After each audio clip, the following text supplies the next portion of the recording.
Ah, fuck. I forgot to put the other thing in there.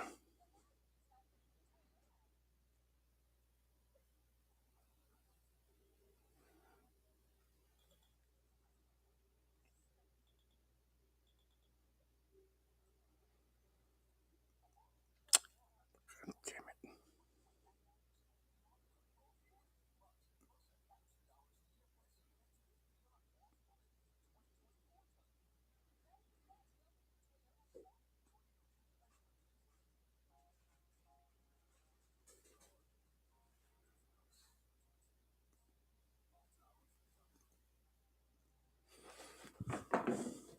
All right.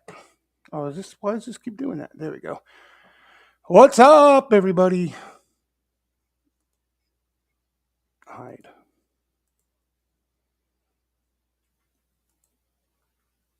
Why does it do this? Let me see. There's something blocking this. Maybe I'm over it.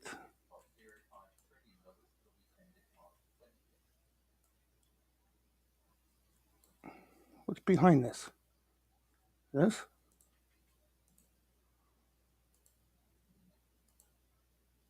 And what's this? Ah, group. Maybe I gotta X that out. I don't know. How's everybody doing?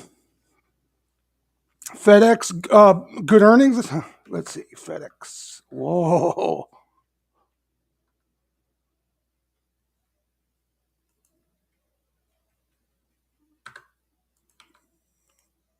Hold on. Where's my where's the thing here? Fucking shit disappears here. Where's the thing to get the quotes? You know, oh here it is. Look. It was hiding. Okay. I heard about I heard the buyback. Um so their numbers were good. So now look, you're getting even this shit involved. And wow. UPS up on it as well. Yeah, a little bit. UPS has been a laggard though. What's the other earnings? You have Nike. Nobody cares about this, do we? Nike up. You got even Nike up, and Lulu. That's the sexy name of the bunch. Oh, down a nice hickey. All right, let me mute a couple things here, and we'll get going. Hold on.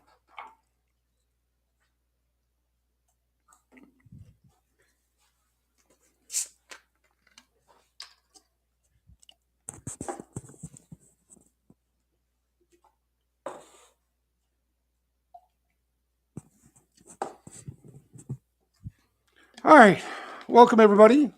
Thursday Flow Show. Um, we'll talk about a few things. I guess we'll talk a little bit about the market quickly. We'll go over some of the uh, again the big picture signals.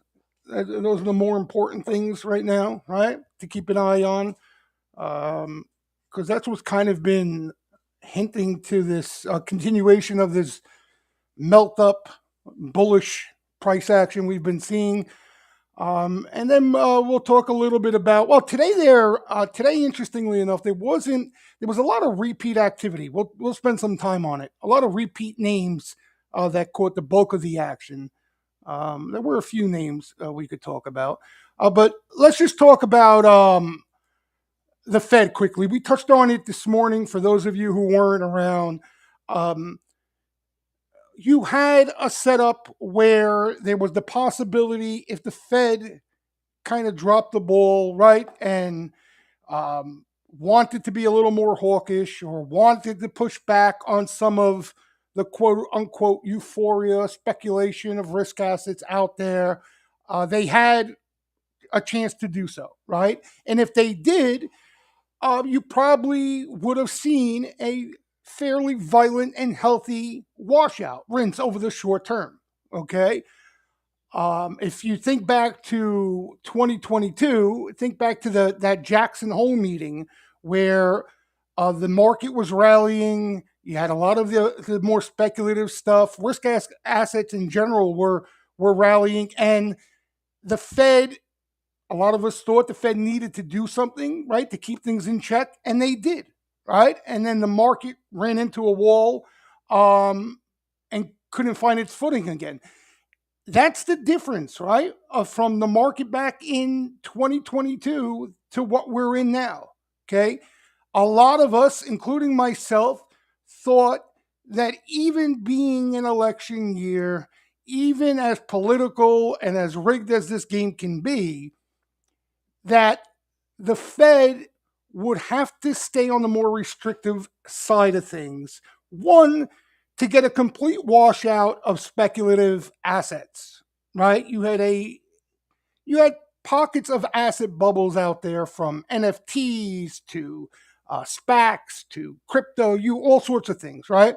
And with the risk of inflation, right, a problem we really didn't have to deal with in our lifetimes.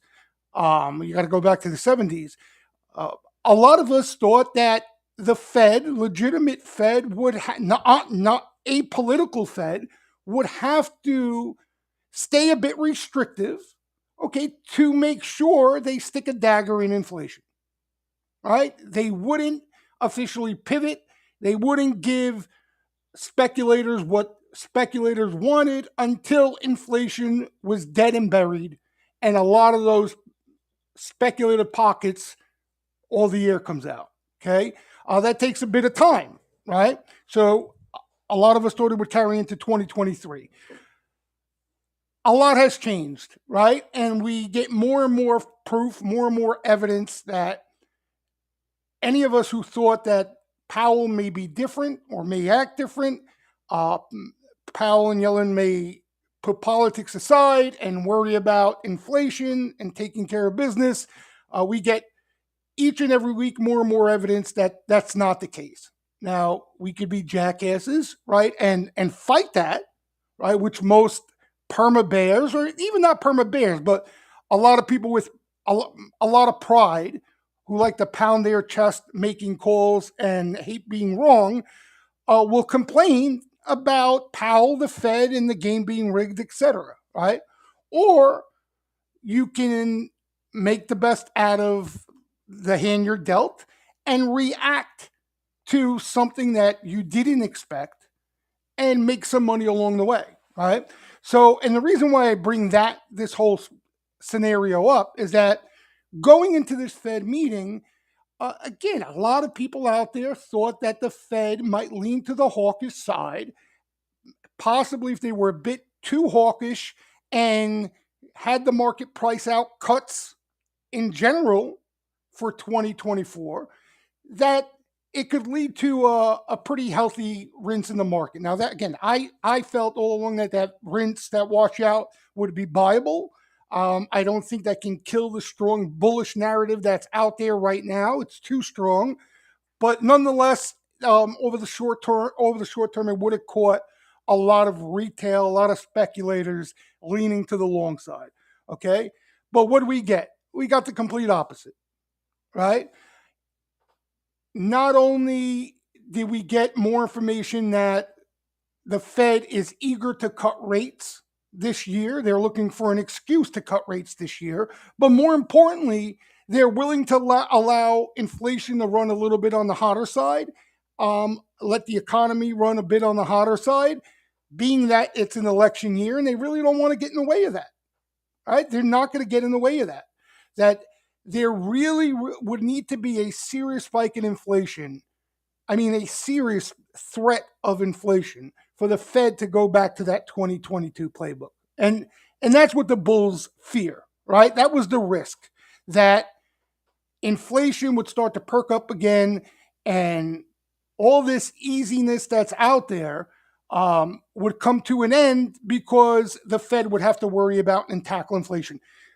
This is important because we've talked about in the past. Everybody thinks inflation's bad for equities. It's not. Okay, inflation ends up being bad for equities because it's what the Fed has to do to combat inflation. Right? Inflation, all assets elevate. Right? That's inflation. So inflation is not a bad thing at all for equities, especially some of the larger cap quality equities. But when the Fed has to do something about it, that's where it becomes a problem. So now you got a scenario where inflation looks a little bit perky, and the Fed's not going to do anything about it, right?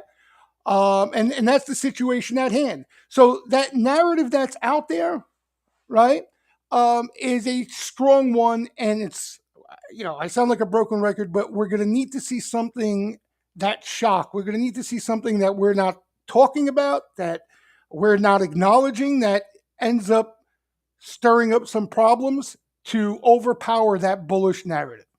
Okay, at this point, and until we see that, right, we'll cross that bridge when we come to it.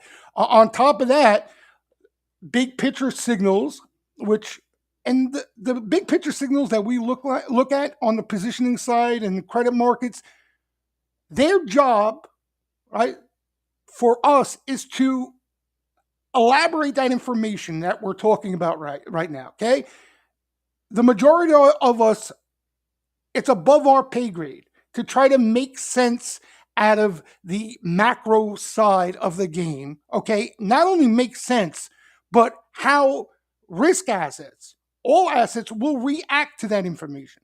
Right, it's the most important thing. Okay, somebody out there could be sharp as a razor blade. Okay, and understand the macro side just as well as anybody. If he can't translate that into the price action, right? He could get the macro right, but get how risk assets are going to react to that macro wrong, and that's all that counts in this game, right? So we look at the big picture signals we talk about every Thursday. We look at those signals as a real-time gauge on the information at hand and whether the smarter money in the market is concerned about it or not, right?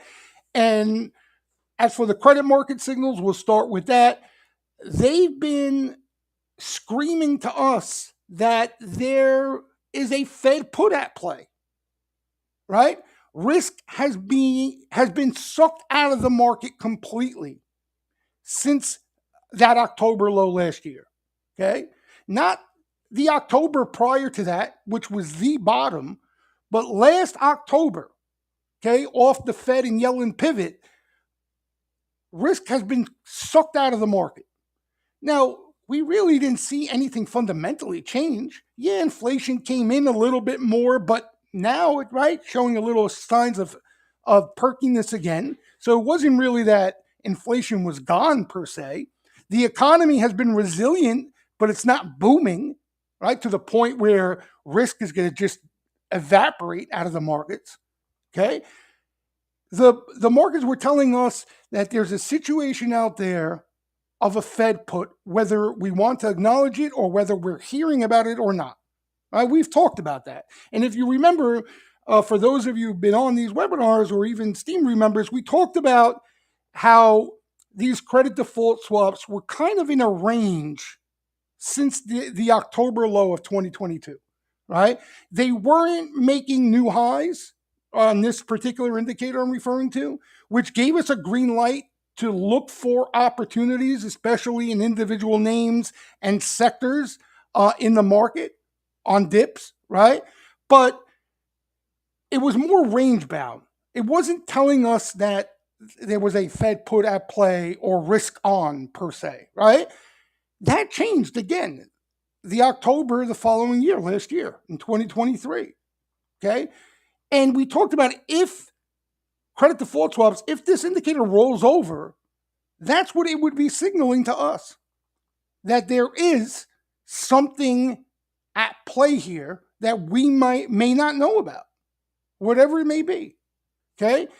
And they indeed did that, right? They rolled over and haven't stopped. They're dropping like a rock ever since, okay? And now you're starting to hear about that Fed put, and you're going to hear more and more and more about it, right? And basically that heads you win, tails you win scenario.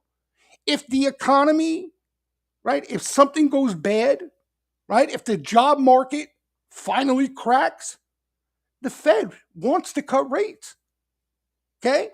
As soon as they see any sign or any excuse to cut rates, they will cut rates, okay? So you got that Fed put there, right? protecting that downside. Okay. And if inflation runs on the hotter side, right, we're getting more information each and every week from the Fed that they're not going to do anything about it. They're willing to allow inflation to run on the hotter side. As a matter of fact, right, their inflation target is being raised in a sense. And that's that heads you win, tails you win narrative right now for the bulls. Okay?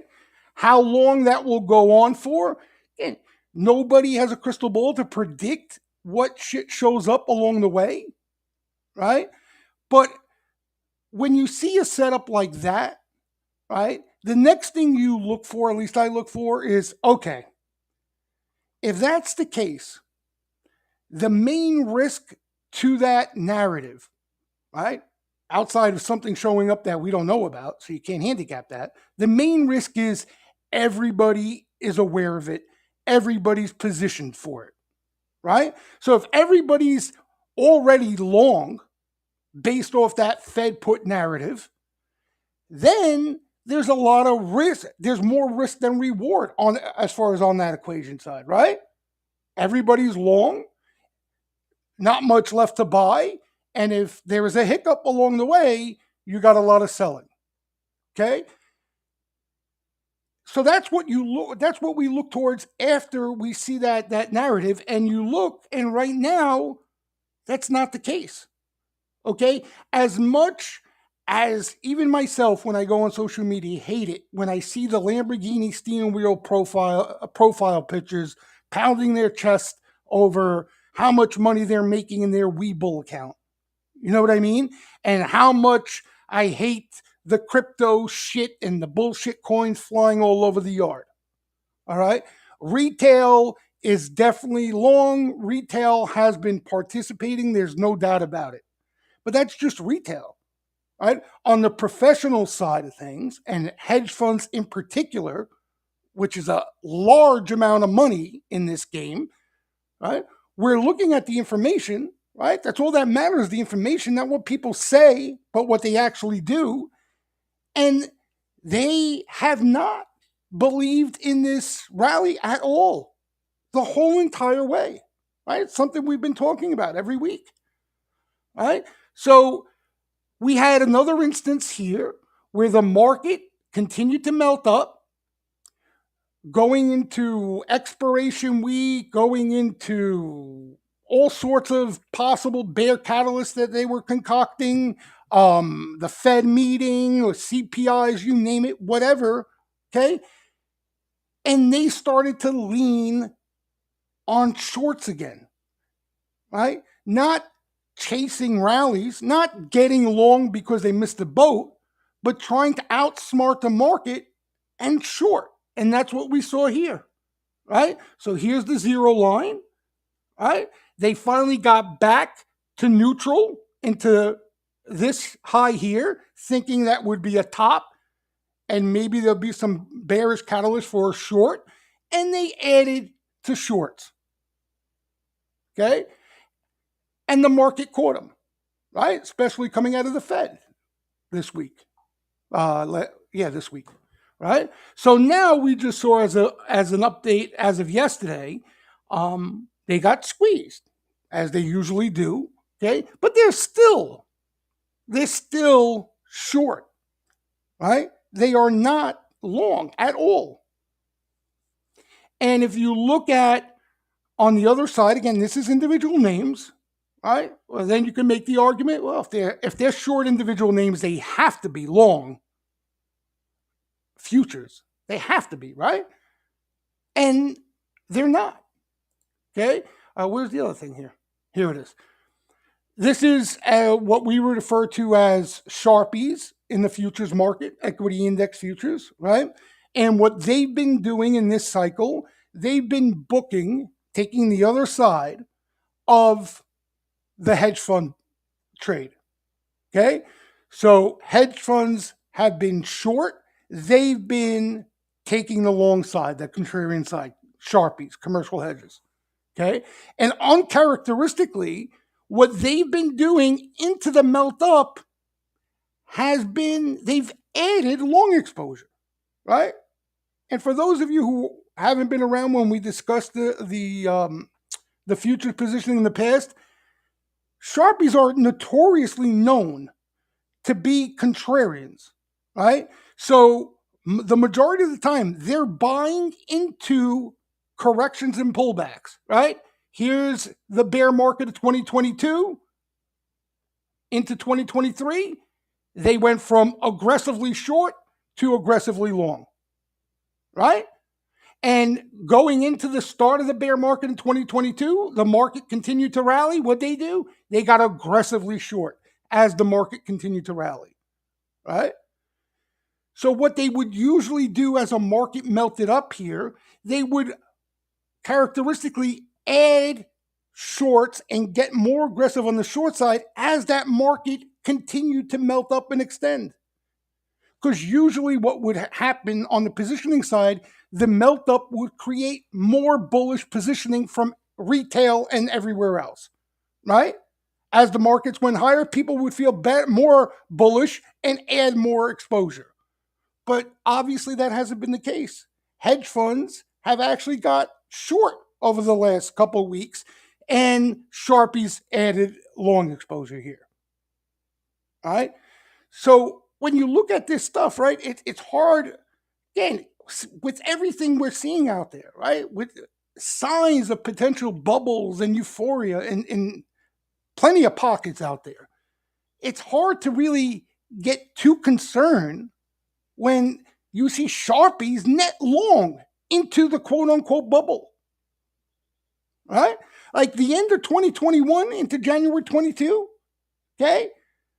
People were jarring farts and selling them for money, right? It was pretty crazy. Sharpies were as aggressively short as they ever were. That's concerning, right? That's concerning. Here, that's not the case. Now, again, the reason it's not the case is because everybody's not in the pool yet. Everybody's not in the pool. Right? So more than likely, again, I don't know for certain, but more than likely, once hedge funds say, that's it, we're done shorting, just buy everything, that's when you'll start to see them slap on hedges pretty aggressively. All right? So again, no big change from what we've been talking about, big picture wise, but this is the backdrop. Right? This is the backdrop where when you see the big picture signals, the credit market signals showing you this, right? And then you see positioning, Sharpies still long and hedge funds short, right? Any pullback, any dip is likely going to be shallow and has a higher probability of finding buyers than more sellers into that pullback. And that's the environment we're in. Right? It didn't have to result in a melt up. I'm not going to lie to you and tell you, oh yeah, this all screamed melt up. Because it didn't have to result in a melt up. But what this information shows us is that there's an extremely high probability that dips are going to find buyers rather quickly. And that's exactly what we've seen. Right? Here I took this chart, threw it out there just so you guys could see. Same thing, NASDAQ, which was been the brunt of the excitement out there, right? And you could see here, investors getting long NASDAQ as the market started to heat up. But same thing, look what went on here. Bloop. Right? Any sign of skittishness, and any sign of potential, oh, the rally may be coming to an end, or this could be a problem. There's not that conviction behind the bulls out there on the professional side. Just not that conviction. You're not seeing it. You're not seeing it. Right? So same thing here. Look, right? NASDAQ, they cut their longs. They have no exposure. Market goes against them, starts ripping again. What do you think they're going to do? right? They're going to get back long again, and that creates these these melt up scenarios we're seeing here, and these shallow dips more than anything else. So that's the story. Okay. So again, the two scenarios that would interfere with this narrative right now is one, some sort of exogenous shock, right? It doesn't have to be a nuclear bomb, okay, but more than likely it's going to have to be something that the market is not has not priced in yet, not factoring in yet, right? It's not going to be the Fed, right? It's going to be something that we aren't aware of, more than likely. And that can't be predicted. That can't be predicted, right? And until we see something like that, we have to pay attention to on the positioning side. And as things get more bullish, let's see if we end up getting to a point where everybody's all in and Sharpies start to slap on hedges, and then we could get concerned. You know? And then we could get concerned. Now, at the same time, I don't, everybody makes this game a lot easier than it actually is. Even with this backdrop, there's going to be rotation. There's going to be individual names that don't perform like you expected for whatever reason, right? We're seeing that now. I mean, I still, the market's fascinating because there's not a soul on the face of the earth who, if you asked them or if you told them there was going to be a melt up, but Apple and Tesla are not only going to not participate at all, but go lower into that melt up.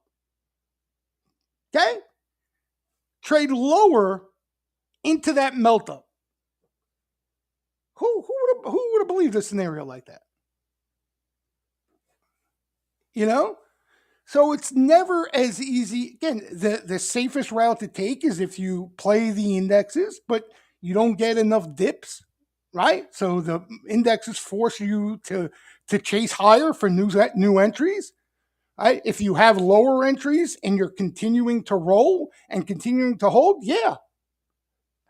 Okay. But as far as new risk, putting on new risk, with the indexes themselves, it's not easy unless you get these little dips, right, to trade. So, you look towards names to find some outperformance. But yeah, I'm just making the point that it's not always as easy as people make it sound. It's not always as easy as the Lamborghini steering wheel profiles make it out to be.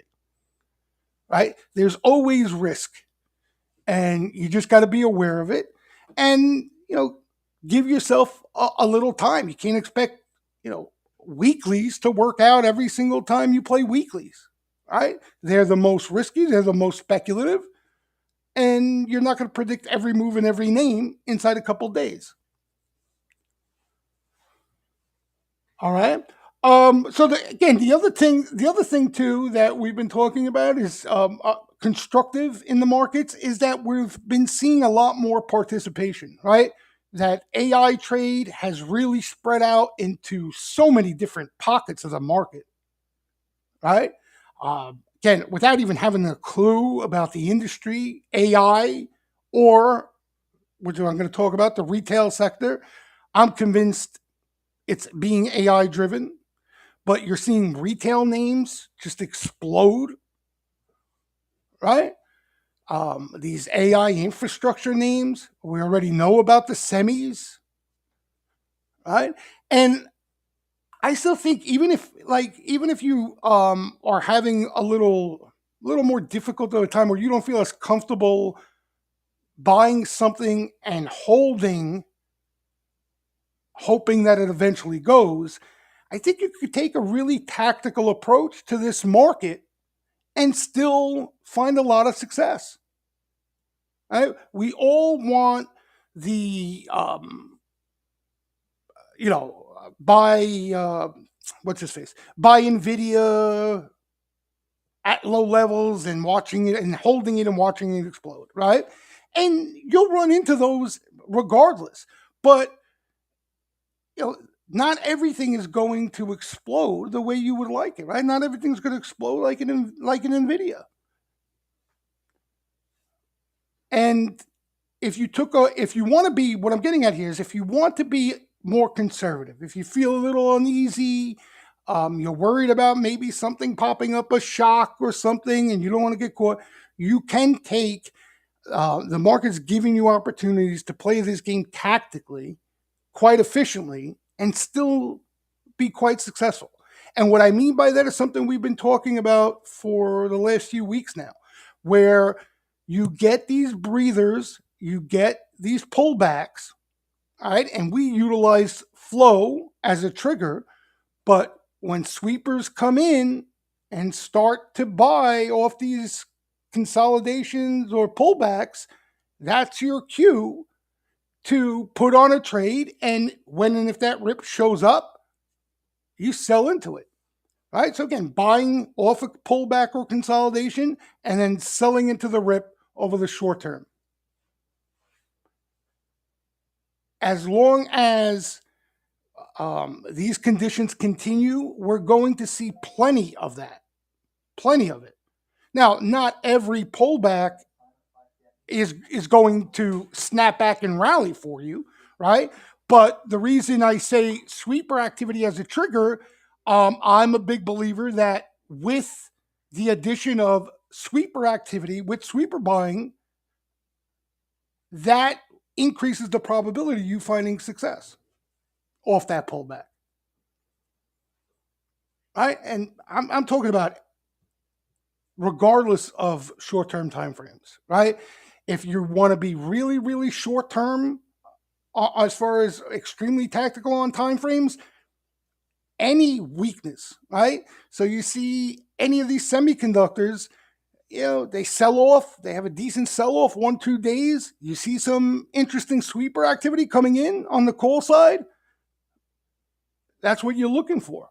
And then when you get that snap back bounce, the day or two later, you want to sell into that, right? Because that may not be the end of that digestive period, but it's a trade. And the market, this type of market's giving you a lot of that. Again, these are the conditions for it. It goes back to, again, the hedge fund positioning, right? These shallow dips. So regardless of how you feel about things, and if you want to be more conservative on, more tactical about things, it's certainly worth it out there, And even, you could be even as short, as tactical as you could possibly be, depending on how quick you want to be. And that's the story. That's the story. Anybody have any questions? Again, nothing for anybody who's been on these webinars, nothing new. But the job of this webinar is to continue to remind you what's going on. Just like, and again, it has nothing to do with what I feel. My gut feels and my recommendations are wrong often just as much as anybody out there. I'm not Houdini. All right. And that's why it's going to be a tough sell for you to make me a believer in your predictions, because I've been in this game way too long and I know we're all in the same boat. Right? From the best of the best in a guy like Drunkenmiller to us, if you're in this game, you're well aware that when it comes to predictions, there's no such thing as always being right. But, we deal with the hand that's dealt here and we react, right? Goes back to what we were saying a while ago. React instead of anticipate. But the point I was making is, in 2022, and I get lumped in that perma bull camp, as many of you know, but in 2022, when the conditions, right, when all the signals we talk about on this webinar were telling us the complete opposite, even me, long only a bull at heart, what came on these webinars telling you that you can't be long in that environment, right? The game is rigged the other way now. You can't. It's it's just as stupid and ridiculous as the shorts who are trying to short in this market. When you're dealing with a rigged game, and the funny thing is like the Bears, they continue to short and they continue to say the game is rigged at the same time, but they continue to short. Doesn't make much sense, you know. So we'll see, but as I was saying, we've seen really some constructive signs out there from um, the market spreading, becoming more broader, the rallying itself. We still, I feel, we still haven't really even seen the underbelly heat up yet. That could be a rate cut thing, right? So when the market really feels that rate cuts are coming, that could be the cue, and you get things like the small caps, mid caps catch fire. Um, Kind of like what we've seen off the COVID lows. Because right now you can see small caps have had trouble. Right, they're acting better, but have had trouble.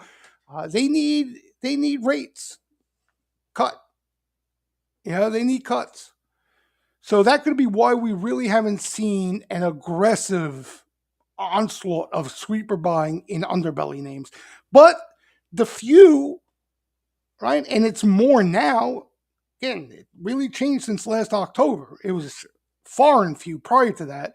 But look at some of the names, the underbelly names that we've seen bombarded. Right? Like, again, this one most recent, we've talked about it so many times, APP, this VRT nonstop. So that's why I'm looking forward to and excited about that underbelly heating up and being lit up. Because you can see what happens to these things when they get attention. Right? Nobody's in them. There are no sellers. But outside, again, there are more now, but still not as many as I would like. It's been more about the large and mega cap quality names, right? So, like you see this thing, they're still buying this thing, right? They're still buying this thing. And look at the stock. Look at, like here, they were bombing it where that circle is still left up. Like, look where this thing is now. It's GE, right? Or names like this, like the Dell and all these names. I mean, just incredible moves. Incredible moves. So you had, from going back the October 22 lows, you had, it was MAGA. It was, whatchamacallit driven, Magnificent Seven driven, right? Then we started to see it spread into large cap semis like NVIDIA. Then spread some more into other large cap tech names, software names, and more semis. And then now we're starting to see it spread from industrials, like I said, retail, housing, all sorts of shit. The only thing missing is really that underbelly now. All right, that's the only thing missing. And the fundamentals are they just haven't been there for the underbelly. They just haven't been there. Like you weren't getting these type of numbers and this type of growth in a lot of that underbelly sector, right? That's been the problem. It's been all the big guys. It's been all the big guys. So that's what I'm looking forward to. Maybe, a lot of times that's the way it happens, but there could be some sort of little pullback or correction before we start to see, like, that's the last phase or next phase, that underbelly sector really lighten up. Maybe we get a little consolidation or pullback before that occurs. But it's just not here yet. It's not here yet. It's not here yet. And and this is the other thing too, right? you you might like the semis. It would make sense for the semis to consolidate here, and that's what I mean by tricky. You hear melt up, and you just think every semi is just going to rip to new highs every day. That's how you lose money in a melt up. That's how you lose money in a melt up. Right now, you could, even if it consolidates here, there's still trades, right? Kind of like we were saying. You get a pullback, you see some sweeper activity coming in that sticks out, right? You get long, bounces, snaps back. A couple of days later, you catch a nice rip, you sell into it, right? Look for something else that's sort of been digesting. There's plenty out there. If that's your game, if that's your game, right? Because here's another consolidation, right? So let's quickly. I'll talk about the flow today, and basically some of the names I already showed you. GE names like this just continue to see buying. I'm sure there's some rolling involved. VRT, um, FCX has been really hot flow wise. A couple of you pointed out, I think last week you liked the name Freeport on that copper play. Another name, if you like copper, SCCO has had real nice action. These are higher levels from where the action came in, but it's a copper play. And this is a name that moves with the copper stocks. It's a zinc play, but moves with copper often. Tech. And this guy didn't even break out yet. If you're interested, TECK. And again, I'm kind of torn on the commodity thing. Like some people think commodities start to heat up. If inflation runs on the hotter side, I definitely see that. I think the risk is if inflation, really just starts to die down. That would be the risk. If the economy starts to slow or for whatever reason. But if you think inflation is going to run on the hotter side, that's why these things are catching bids right now, strong bids. Okay, energy, right? I mean, look at some of the studs in energy. Look at this stuff. There really is no reason to look at any other energy stock. I'm convinced of it. You want to buy energy? If you already own MPC and you're looking for something else, fine. But if you don't own MPC and you want to make a bet on energy, you got to buy MPC. It's the stud. It's the stud. So these things already. You're talking about killer moves. So we're seeing today. We saw a lot of repeat activity, a lot of rolling. Apple had some short-term put buying, as you guys who were on the morning broadcast know. AMD has been weak. Here is this, in my opinion, this was the top action today. Kava. I actually bought some stock equity. They played Jan. Hold on, I have it here. What did I do with it? What did I do with it? Oh, here it is. Hold on.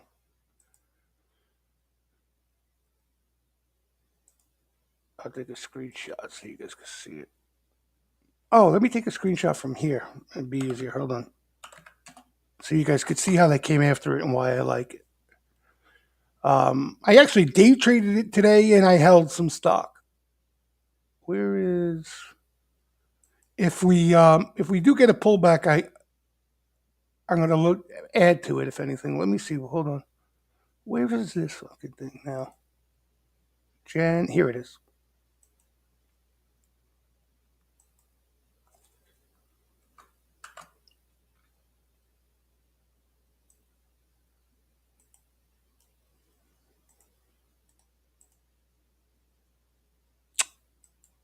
All right, so this is what they bought today in Kava.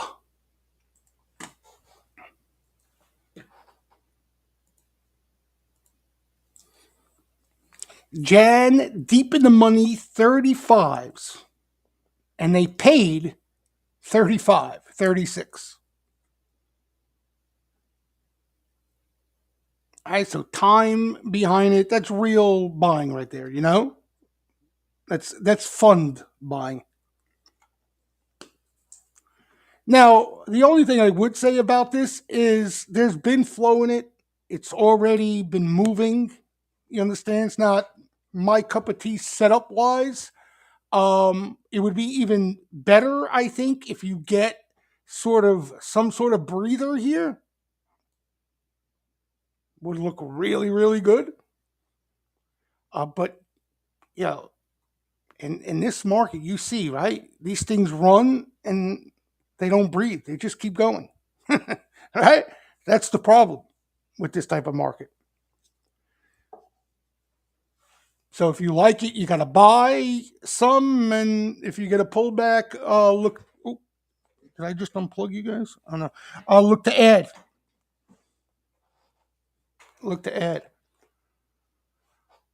So that was the only flow that really stuck out to me. There were a few isolated sweeps that looked, good looking sweeps, but that names were already seen buys. Like Square has been seeing some buying. Right? And this, in my opinion, this is a tougher name because the hockey stick. You see the drawing on here, right? It's not like the names I like to talk about that have no sellers in them. You got a lot of bag holders in this. So what happens is you get pops and then you get stalls. So these type of names, you want to try to wait for dips. And honestly, it's even then it's frustrating. It's almost like you're better off just trading them off dips. Right? So this is what I'm like pointing out. Dip, let's say you see a buyer, trade, right? Pull back, you get buyer, trade. Little pullback, buyer, trade. Because it's so choppy. What's another name? A lot of these names, shop, right? That we've seen flowing. Look at look at that mess.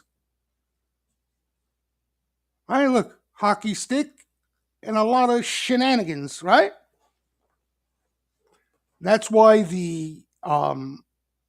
and sometimes you'll see names make huge comebacks. Like here's an example, APP, right? This is kind of like trying to make a huge comeback here, or Uber, but those are the exceptions. Those are the exceptions. And I don't know how many bag holders you have in APP. Wasn't even around that long, and Uber too, right? It was fairly new, came public, but the others can get tricky. The names that are moving are names that you know people never own. They buy dips in the CDNS continuously. Right, we see put sellers continuously. There was more flow again today. This name, Synopsis. We look at these names all the time, right? You guys know these names. We talk about them continuously. That name that you guys brought up to me a couple of weeks back, I like a lot. The hell's the name again? Shark Ninja. Ugh. So, like, this is what I'm talking about in regards to Kava. If you get something like this, I think looks a lot. Kava would be an unbelievable setup off that flow. But in this market, yeah, it's not a lot you get this. All right. But I would love to see that. But yeah, the Shark Ninja, you know, this name we played recently, Cart. All right, like look, here's where the buying started up. Nobody's in this shit. And look, like it should have. Here's the Niner. It should have got tired here. There should have been a breather here. Nope. There's just no sellers. But these are more my type of setups, as opposed to coming into the rally late. But again, these things just keep going, man. It's been nuts. It's been nuts. That's an interesting name you just brought up, Iron, because again, here this is a name we just started seeing flow in late last year, I think it was. Right? I think it was here. Right? So, yeah, I thought of it again, people were telling me it's a Bitcoin miner and shit like that. Which it is, but it's also has ties to um the other power shit, right? Data center related. So it's interesting. Interesting. Now the fundamentals aren't there. You know what I mean? The story is, and the flow has been. And it's a wild ride too. Like look at explosion comes all the way down, explosion comes all the way down, and it catches decent sweeper activity when they show up. Another one I think probably just as good as any of the Bitcoin miner plays is this one.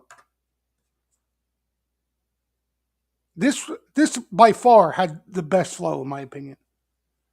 Like Mara catches a ton of action, MSTR catches bombs. It, they catch size. This clean spark never caught size like we've been seeing. And this too started over here where they started really accumulating it. Then you had a run, a pullback, and then they hit it again today, nonstop, nonstop. So again, this is Bitcoin related. They are profitable. Clean Spark, which the other one's not Iron, but they're Bitcoin related. But that's exactly, see these names, and it's not just cheaper price, but the type of names you guys bring up, like the Shark Ninja or Kava, any of the that's I think what's left to really heat up. And maybe you get some consolidation out of the bigger guys, or maybe they slow down a little if and when that happens. But we haven't really seen it yet. I don't think it's here yet. Even now, I don't think it's here yet. You know, Wolf, we haven't seen any recent, but they hit this one hard earlier this year. Wolf. But again, they didn't participate the most recent rally in Bitcoin. Something about, again, it's above my pay grade. I have no clue about this crypto shit. But the halving or some shit, maybe having an impact on miners. You guys are aware of that? I don't know. But some of the miners didn't participate as much in it. The rally, I'm saying. But in all likelihood, if Bitcoin continues higher, you probably see these things get bid up again. But again, this here, if you're looking for the best of the speculative names, this Clean Spark, they've been tattooing. They've tattooed this thing. What else? What are you guys looking at now? Any IoT? I know that name. That's an interesting underbelly name. Looks good. Looks good. And I think they're profitable, right? Yeah, they got some profits. Nothing crazy, but they are profitable. But yeah, there's nothing bad about this. Looks good. We haven't seen any. It could catch flow. We've seen sweeps in it before. We haven't seen anything noteworthy that I recall of recent in IoT. MSOS, no offense, BC, I don't know, but I wouldn't buy it with your money. I just, the cannabis, the EV stocks, I want nothing to do with that.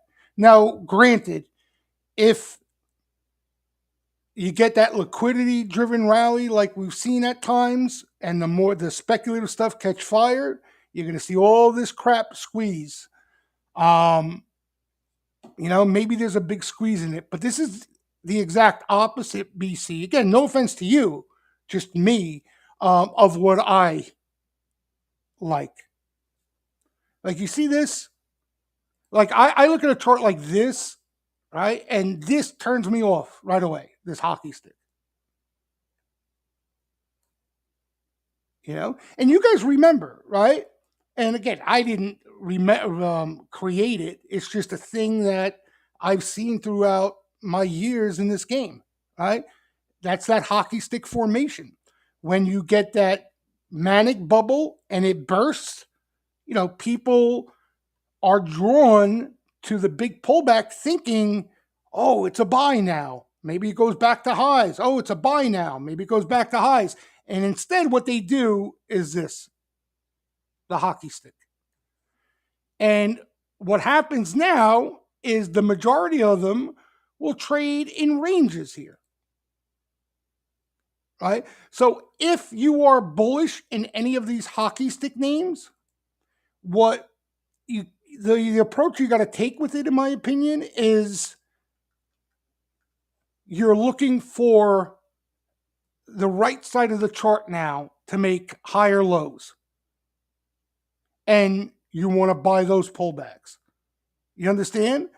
So if you're bullish on this MSOS, what's highly unlikely is you're going to get something like that, right?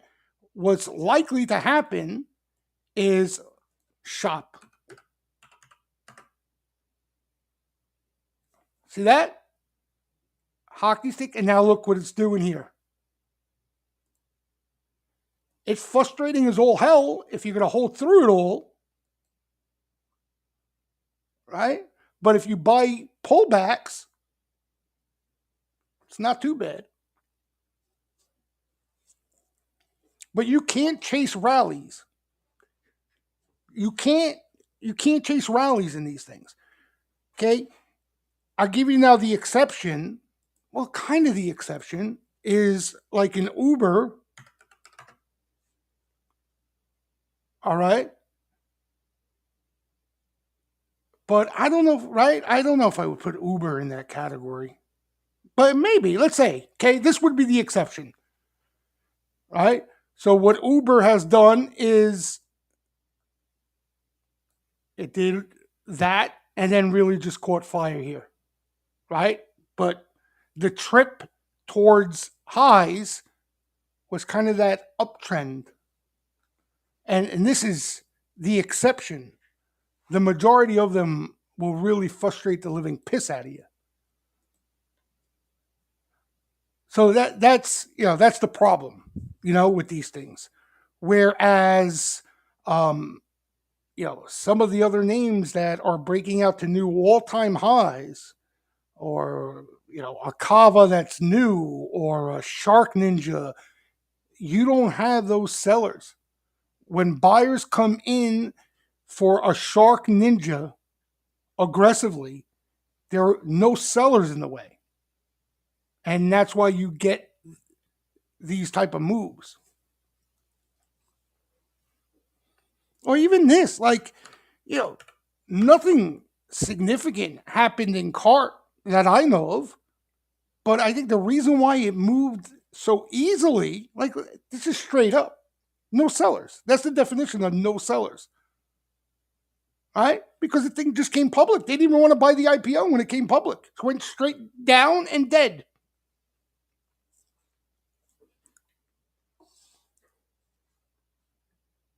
So that's the turnoff to an MSOS or like this one, Rivian. Look at this. I want nothing to do with that. Even trading it, I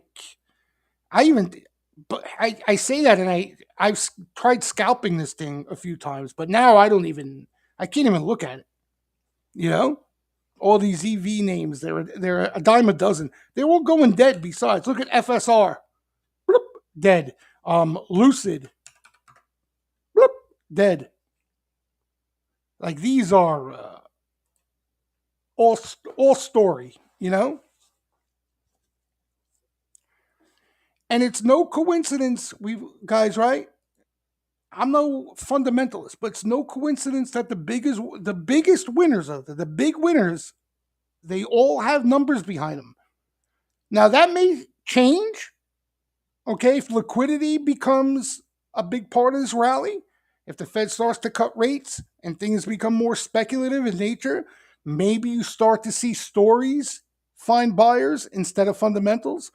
But it's all been about fundamentals, right? The reason why SMCI made a move like this is off their numbers, not the story.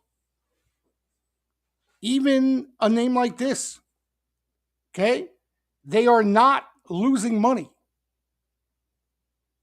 right? A net, look at those numbers. This thing's still going higher. Look at this. Look at this. So going back to what we've been talking about for a while now, you see a name you like starting to act constructively or breaking out or catching flow, and you hit the little E on your chart and you see this, it gives you that much more conviction that you could have a decent winner. Yeah, that's a name. I'm definitely interested to see if they sweep this PANW with Pelosi, but I'm kind of scared why she may be sweeping it. That kind of spooks me, Max. I'm not gonna lie. You know what's the reason she's buying it? But yeah, you got a Pelosi play off a pullback here because of this tough quarter. I would love to see sweeper. The reason why I say sweeper activity, because you had a tough quarter, and you don't know how turned off bulls may be to that quarter. Right? Sometimes they take a little bit of time to work that quarter off. But if you start to see some sweeper buying come in here, or even some sweeper buying with time, you could use this digestive period to your advantage. Buying, building a position. But yeah, definitely interesting. Definitely interesting. What other? Yeah, SoFi. That's another name. Like, I just, I don't want to be a part of. I remember a few you were asking me about Snap. These things. Yeah, forget it. When you're in a market like we're in right now, you don't want to waste your time with this stuff. You spin your wheels with this stuff. You spin your wheels. If you're an options player, you got plenty of large cap stocks, expensive. And I think, again, that's been, if any complaint about this market for equity players, it would be that it's been the most expensive stocks that have done best. If you don't trade calls and you play the equity, how much fucking Avgo, excuse my French, how much Avgo are you going to buy at $1,300? It's not worth it trading it. It's not worth it. Plain and simple. Especially now, it's not worth it.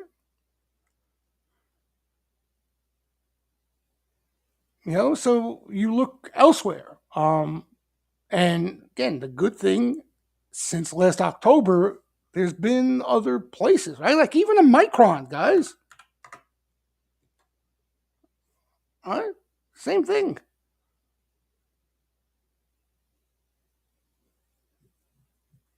Yeah, now is a beast. That's a beast.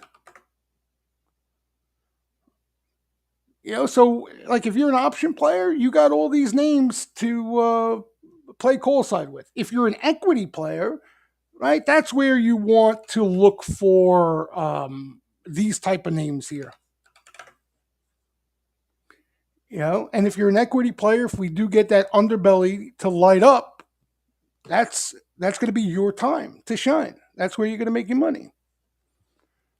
The majority of people who are finding the most success right now are call buyers. Coal buyers. Yeah, man. Micron, no jokes, been legit.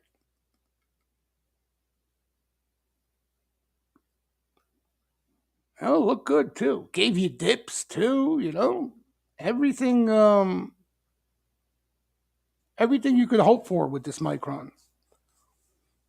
Right? And the reason why it was a little slow out of the gate is because it's cyclical. But now it's looking like that cycle is going to turn. You saw the hold on, and that's what's got people all excited here. Where is it? I got that. It's very cyclical, their business, and when it gets good, it gets good. Just like when it gets bad, it gets pretty bad. Oh, where am I posting here?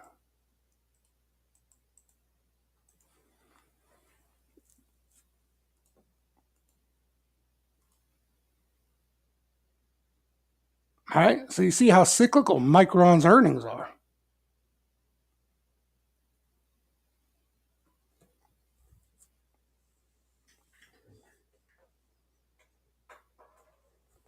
You know, and we'll see. We're starting to see signs, as we spoke about some of the other cyclical semis.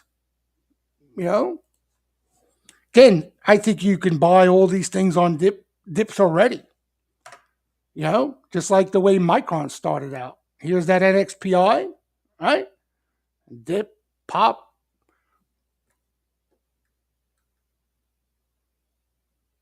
But at the same time, this NXPI has been really good anyway. Some of the others have been a little tougher. This TXN, like when it gets out of here, it's too late. When it gets out of there, it's too late. See, you want to see. Here's a name like you want to see them come in and bomb tomorrow, sweeper wise. You would love to see that, right? Because that could tip you off. Like, okay, it's time now, right? We haven't seen really aggressive buying throughout. We saw a little bit of bull flow recently when they bought NXPI, Micron, and some of the others, but this TXN could catch bombs when they want it. So if you see me throw TXN on the top bet list, especially more than once, that could be the cue that this thing's ready to go.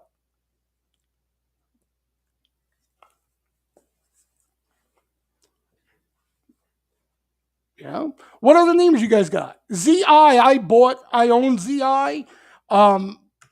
That's more of a story play, because based on everything else, it looks like total ass.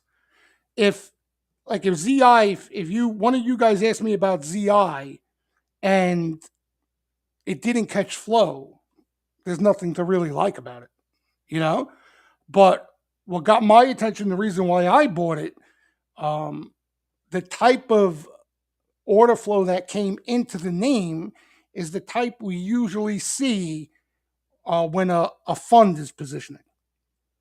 Now, there's been behind the scenes some private equity chatter that they've approached the company and the company don't want to sell, but we're seeing that type of positioning in it. So some wise guy out there, right, some Sharpie out there is building a position by selling puts and playing calls. So I like the ZI. What I'm getting is this: the ZI, we likely need news. Maybe not. We could get lucky and it heats up maybe just because it's out of favor. But in all likelihood, for that flow to be right, we're going to probably see news. We're going to find out who was buying, basically. But yeah, I own it. A car that's seen some flow recently. Car. This is a cyclical name. Looks good, right? Breaking out. We saw some decent buying in this name. They came back a couple times for it. So yeah, this card definitely has my blessing. Match. There's rumors match. Somebody's involved in match. Is it Elliot or somebody? Somebody's involved. But again, otherwise, this is something I wouldn't look at. But it's in the news. Something's going on. I'm not quite sure who it is. Katos, that caught some interesting action today. If you like the name, let me show you what went on today in Katos. Wasn't anything huge, but caught an interesting bet. Let me show you what it caught.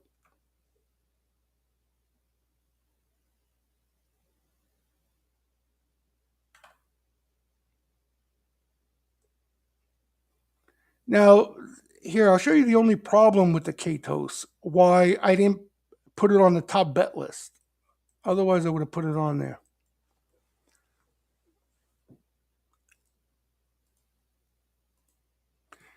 All right, so you had May 17 and a half puts sold, right? So put sellers selling the May 17 and a half puts. And it appears like they were buying the May 20s, and you could see some buying on the May 20 line.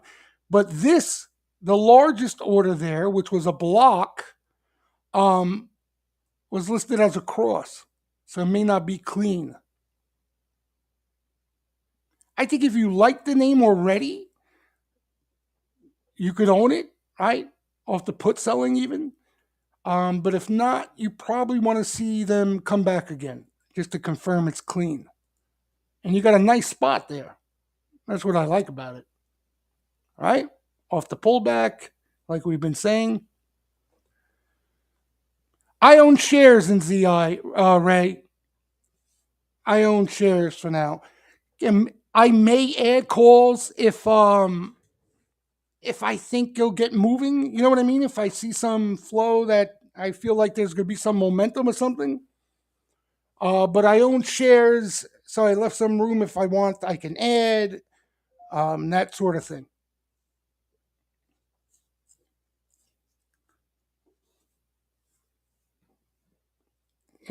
So they came back twice already. Let's see if they come back again. Maybe I add some calls. But the calls they bought, I think, were May and June. Ray, let me see. I'll show you. In open interest, it's all them.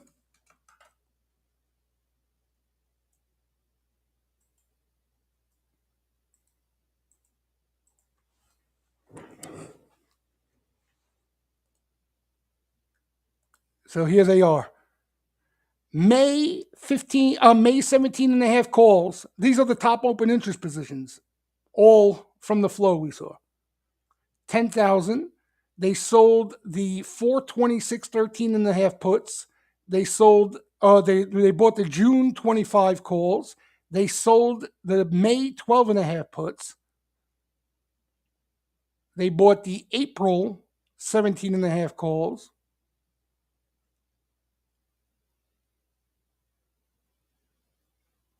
So these are some of the lines they played.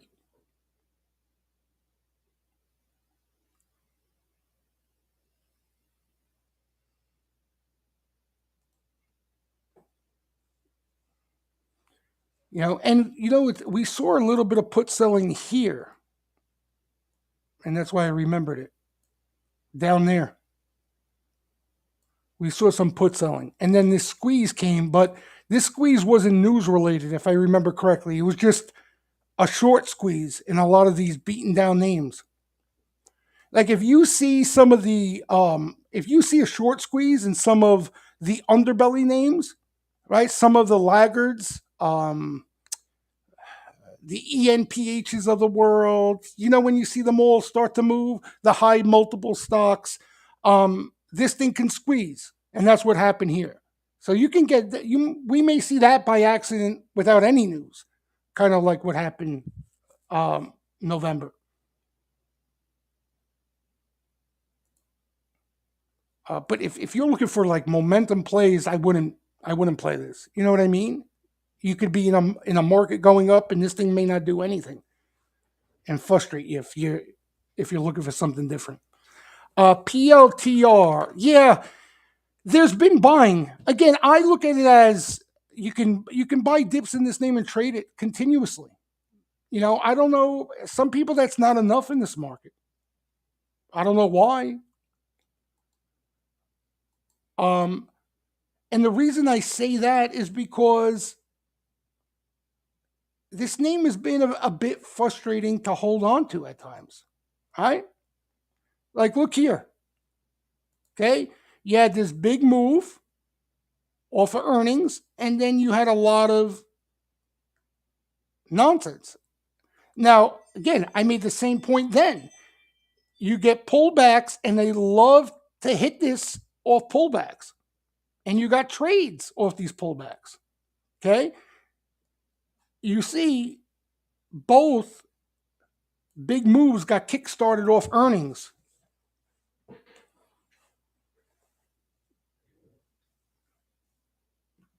So you might have to hold through another quarter um, before you get a big move from here. Now, if you own it from lower levels, you hold it. There's no reason to sell it. But if you're talking about new risk up here, I would look for off pullbacks. I would play it like that, and you get a decent rip and sell it and do it again if it pulls back because it loves to do it. By the way, the CEO rubbed me the wrong way too a little bit. That doesn't mean a thing. But did you see the interview with him? He's comedy, this guy. They asked him about shorts in the stock. He was like, "Yeah, I'm gonna go get some crack and deliver it to the shorts. Give them their crack." Did you hear about him? Yeah, yeah, yeah, yeah. He's a crackhead himself. And the other thing too that I'm not crazy about, you got a lot of retail bulls that like this stock, and they've liked it for a long time. You know what I mean? Cocaine shorts, is that what he said? Something like that, right, Kev? Nuts. Guy's nuts. By the way, Peter Thiel, I think, sold a chunk recently. There's been some insider selling, but that's a lot of these tech names.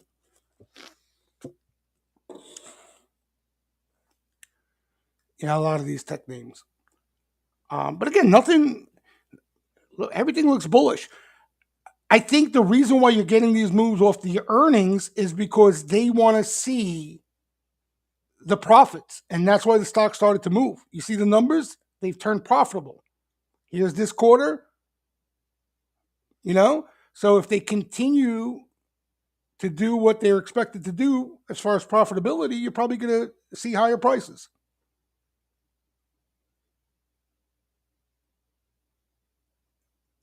So again, if you're in the stock, there's no reason for me to talk you out of it. Looks good, catches flow. It's everything's been bullish about it. Yeah, I don't know. There was a nice first solar sweep. Did you see that yesterday, CU? Interesting sweep yesterday in first solar.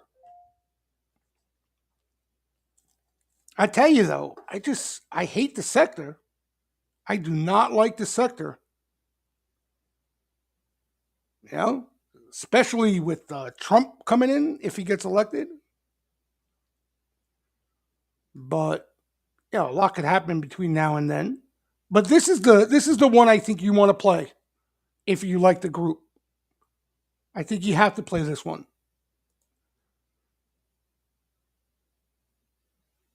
Yeah, maybe rate cuts. Good call. Fundamentally, this is the name. This is the leader. It definitely looks like the other ones. You got to be careful. The other ones, I wouldn't touch any of these. Look at this. See what I mean? Like this stock, I wouldn't touch. This stock, I wouldn't touch. Run. Uh, any of these solar names. The only one I would consider is First Solar.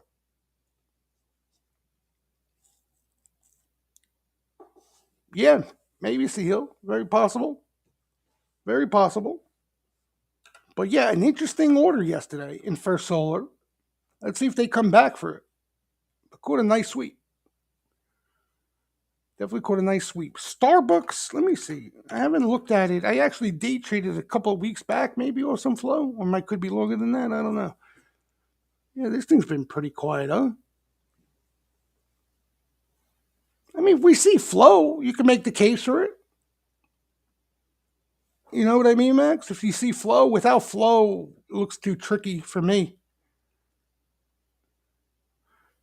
Here's a name, a comeback name that's been seeing action. Disney.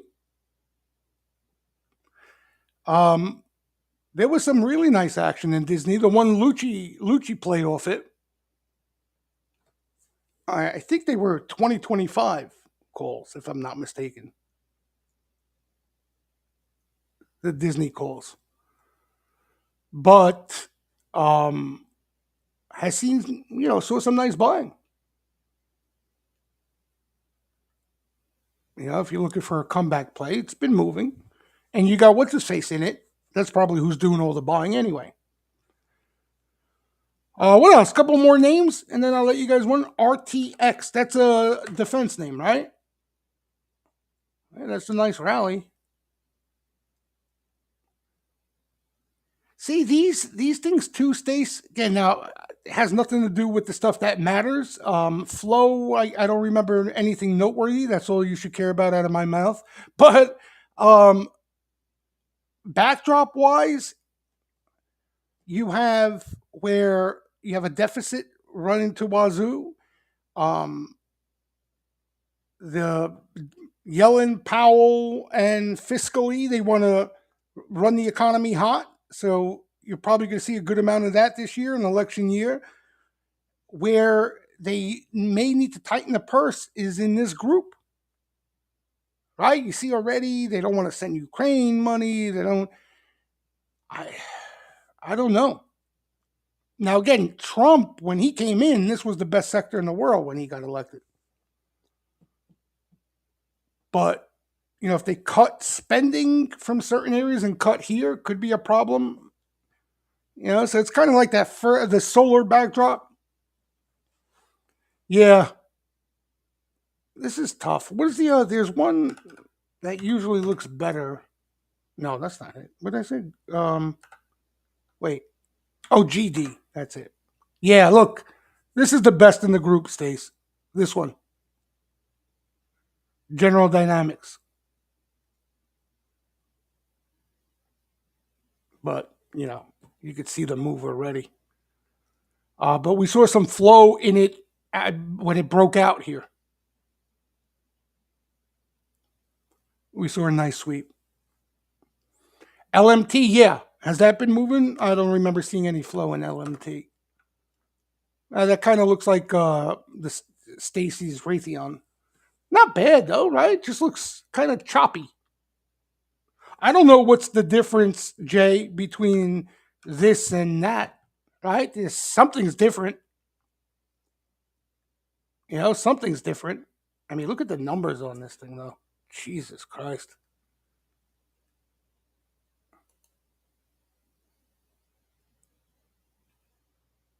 Yeah, they're tough. They're tough. Karen, FCX, we've seen a lot of flow in. A lot of flow. A lot of flow. I mean, maybe you got a niner here. Maybe you get some digestion, and that would be bullish. But they've been aggressively buying this, and you got to understand too. If I'm running money and I want to make a bet on copper via stocks, there are two names. First name that comes to mind is Freeport, FCX, and the other one is SCCO. Now, SCCO doesn't catch as much flow as FCX. FCX catches a lot of flow, really active. SCCO caught probably the better looking action per name, caught some nice sweeper activity, but they both caught action. But if copper gets hot, my point being, there's only two places to go in stocks. And like I said, this is kind of a sleeper tech. And I think Einhorn is in this. Greenlight Capital, I think. Bill, we saw, I think, weeklies, or was it for next week? Short term spec action sale in Bill. I don't think it was for this week. I think it was for next week.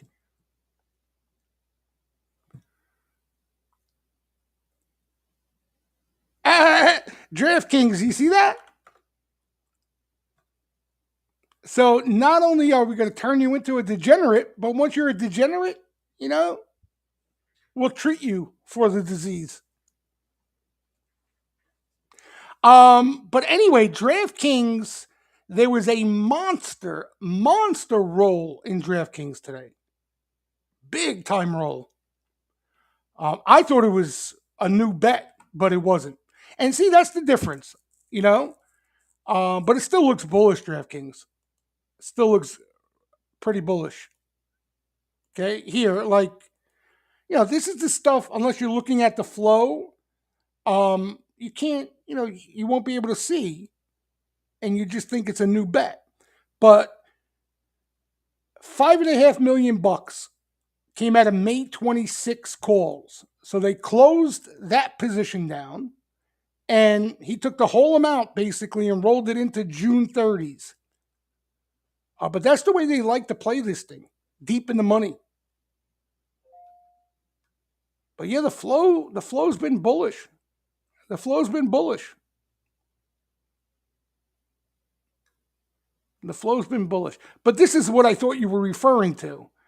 The DraftKings news today was hysterical.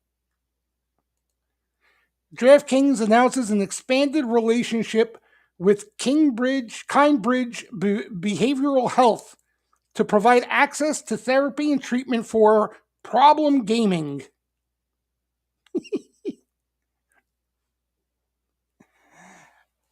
And as Khalid pointed out, right after they throw a couple promo bets down your throat to get your degenerate, March Madness, exactly. Oh, what a world we live in, huh? What a world. But right, Jay, it's true. It's like what I said. It's like your crack dealer sells you crack, and then takes you to get you help for your drug problem. Same shit. Same shit. Roblox hammered. Yeah, what happened to this thing? We haven't seen much flow in this thing in a while. It's just been dead. Getting hockey stick.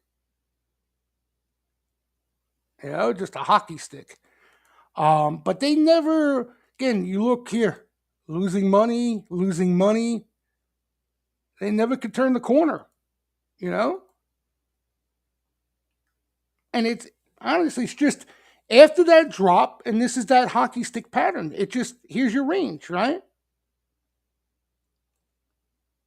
And everybody's hoping, they can buy it and test that high again and come back, and it just languishes here. Now, either the Fed rolls out another QE program or cuts rates aggressively, and the specs light this thing up, or they're going to have to improve fundamentally. The few spots that have performed well where the fundamentals aren't necessarily there are Bitcoin related. Other than that, it's been really important. And that's a real market. Like, that's usually how markets are supposed to work. When the Fed gets involved via QE, it throws everything off whack. There's so much money and liquidity out there that they're willing to buy anything. Give me a sexy story. Lucid? Ooh, I saw a picture of that car. Give me 500,000 shares. You know what I mean? But without the fundamentals, stocks, Canoe, go right? Where is that piece of? Oh my God, that stock. This is the only stock I've ever seen in my life that missed guidance. They missed revenue guidance. Okay. You know what the estimate was? Zero. How do you miss guidance?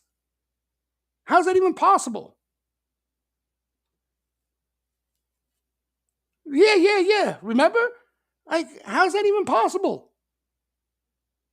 But here's another one of these EV names. Look, disaster. Disaster.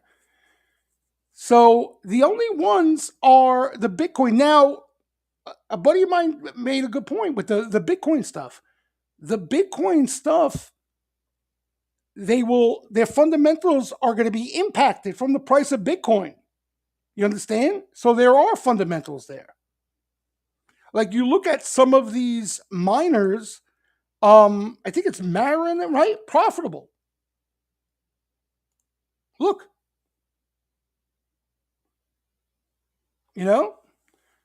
And like MSTR, again, I don't know how they report and all that shit, but they got, I mean, their Bitcoin holding is everything. I don't even know what's MSTR do besides that. Do they do anything?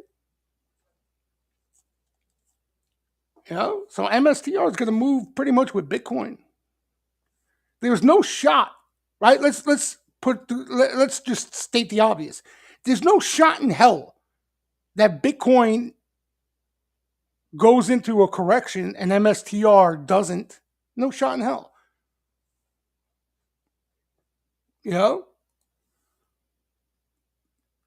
Yeah, so that's the only place. But I'm sure there are a few isolated exceptions, but the majority of the names that are working out, it's all backed by fundamentals. Here's another, okay? And Lucci was talking about it earlier today. You got this AI hype out there. I mean, you have legit AI hype. And the ticker, I'm doing air quotes here. AI is the ticker, and this stock can't get out of its own way? Aha. Know what I mean?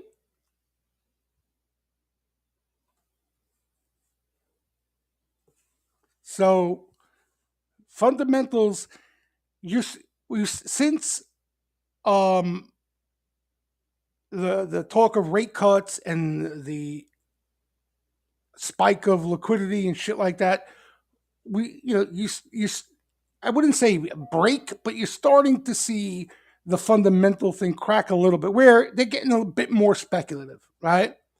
But it's still, I think, it plays a very important part. Few exceptions, like maybe soon could be an exception, you know, shitty fundamentals, but this is, I don't even know if it's an exception because where'd it go? You know what I mean? You see them come and go. These stocks, they pop, they go up, they go down. But all the trends, all the that go up and to the right, they all got fundamentals, man. All of them. Like, just curious, give me any names you guys are holding that you're happy with the performance or really like. And there's likely decent fundamentals behind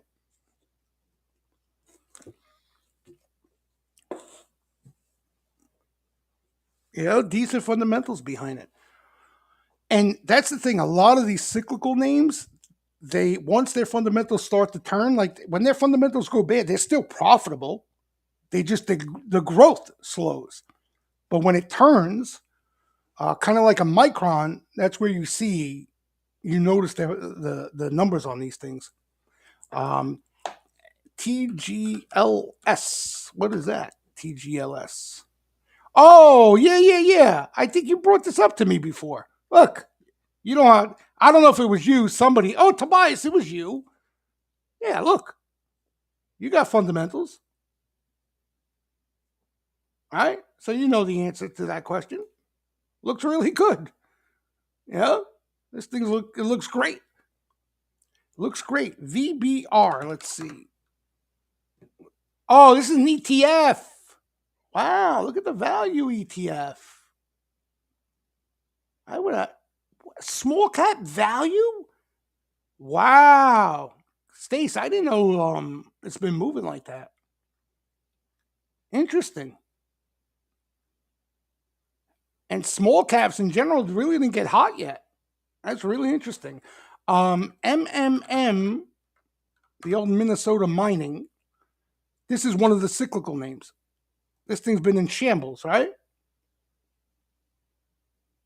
Look, I got a downtrend line. I don't know where'd that come from.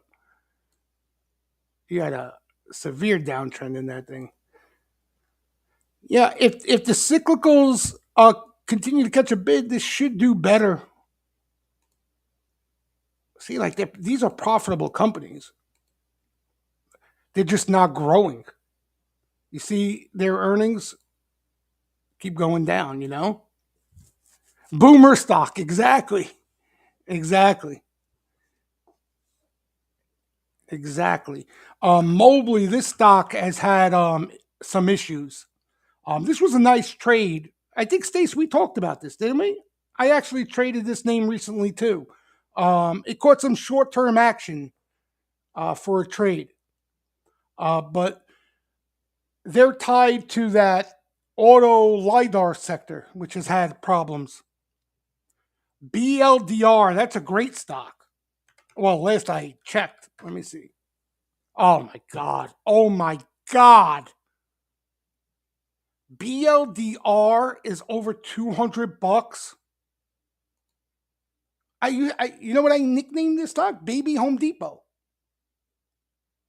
It's no baby anymore. Look at the numbers on this thing. Look at this. You see this? Look at this. $3.55 for the quarter. Okay, they beat by $1. They beat the street estimate by $1. That's why this thing looks like this. Right? So that's the point I'm trying to make to you guys. You have a name like this, right? It's not some huge name where everybody owns it, right? It's in every mutual fund, and right? It's not overly owned. And you have them putting out quarters like this. I mean, that's the goods. If you find these, doesn't get better than that. Doesn't get better than that. Cat's been doing well, right? Yeah, oh my God. Wow.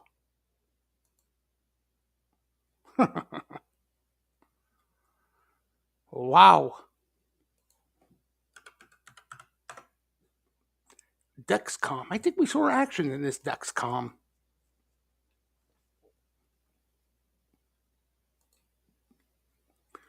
Is this health related? Yeah, medical supplies. Medical supplies. I think we saw a little bit of action in this thing. Looks good. I don't know anything about it, but it looks good. I don't remember the flow, Max. Was it half decent flow? I remember flow, though. I definitely remember flow in this. Oh, there's a diabetes play. Oh, yeah, yeah. Remember when Apple was going to get involved? They took a hit, right? I remember. I remember. See, this, though, this annoys me more than anything else. Wow. And you had this pull here.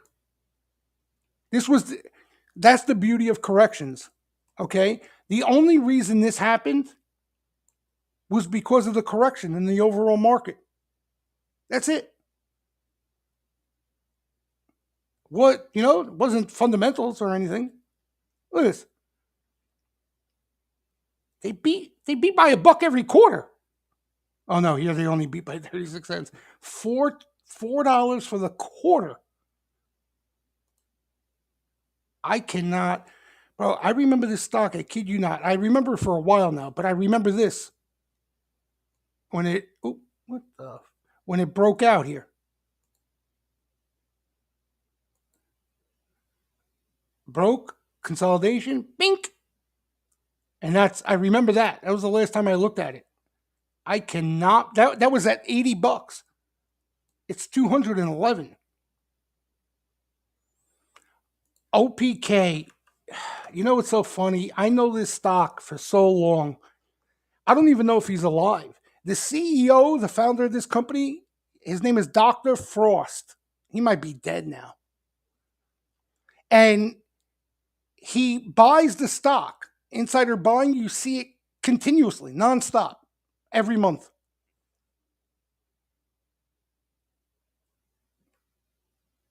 But yeah, this thing's been nothing for a while.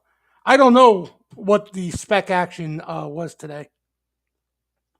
Um, they do a test where you prick your finger and you can test for like diabetes and everything else off a blood test, something to that effect. If I remember correctly. Dr. Frost, I'm telling you, I wonder if he's still the CEO or if he's dead. He was pretty old then though. Let's see, any insider buying? Because he would be on there. Insiders bought. Look. Here you go. Oh my God. You see that? Sahil, I've been in this game too long. I don't know how this guy's still alive. Dr. Philip Frost. It's got to be 120. But yeah, that's what they got, where you prick your finger and you could test for a bunch of things.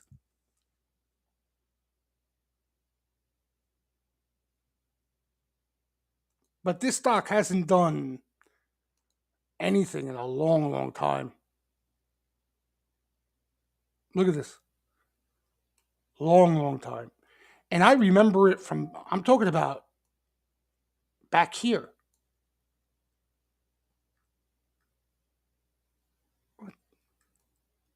I remember from all the way back here.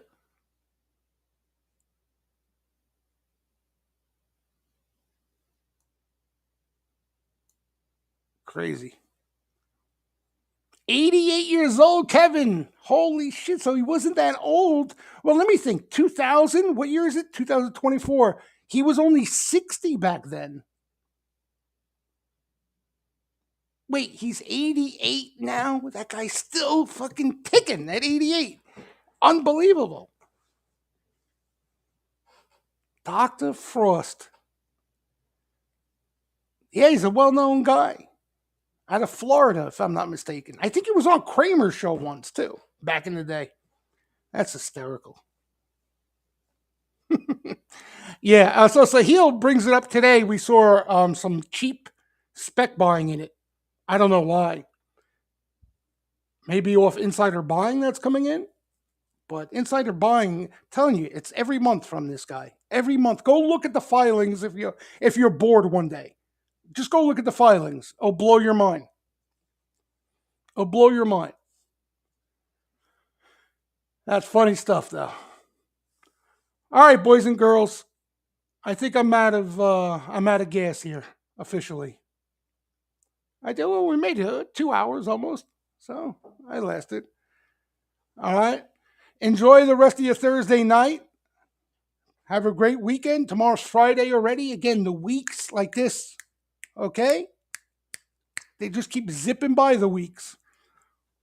But the moral of the story, guys, again, that's what we do every Thursday on here. Steamroom members, we talk about it continuously, but the backdrop, the narrative is still the same.